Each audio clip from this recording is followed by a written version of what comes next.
Hello everyone, আসসালামু আলাইকুম। সবাই কেমন আছেন? আশা করি সবাই ভালো আছেন। তো আপনাদের দোয়াতে আমি ভালো আছি। তো আমার আবার নতুন ভিডিওতে আপনাদের স্বাগত। তো আজকে কথা বলবো মালদ্বীপের ভিসা সম্পর্কে। যদি ভিডিওটি ভালো লাগে একটা লাইক দিবেন, নিত্য নতুন আপডেট খবর আমাদের সাথে থাকবেন। আর যদি আমার চ্যানেলে নতুন দর্শক হয়ে থাকেন তাহলে চ্যানেলটি সাবস্ক্রাইব করে ফেলুন এবং পুরাতন দর্শক হয়ে থাকলে ভিডিওতে একটা লাইক দিয়ে বেশি বেশি শেয়ার করবেন।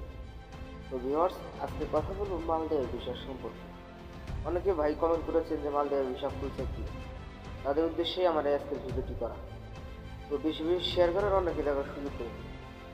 তো ভাই, মালদ্বীপের ভিসা চালু হয়ে গেছে, চায়না কোম্পানির ভিসা চালু হয়ে গেছে। তো আশা করছি যারা যাইতে ইচ্ছে বা আগ্রহী আছেন তারা অতি শীঘ্রই দালালের কাছে গিয়ে বা এজেন্সির কাছে গিয়ে কথা বলেন, অতি শীঘ্রই যাইতে পারেন। সবারই মনের আশা পূরণ হবে। তো মালদ্বীপের চায়না কোম্পানির ভিসাগুলো ছেড়ে দিয়েছে। তো যদি ইচ্ছা থাকেন যে চায়না কোম্পানির বিষয়গুলো যাবেন তাহলে অতি শীঘ্রই যাইতে পারেন। তো আশা করছি সবাই বুঝতে পারছেন। যদি ভালো লাগে একটা লাইক দেবেন, আপডেট করবে তো আমাদের সাথে। আসসালামু আলাইকুম।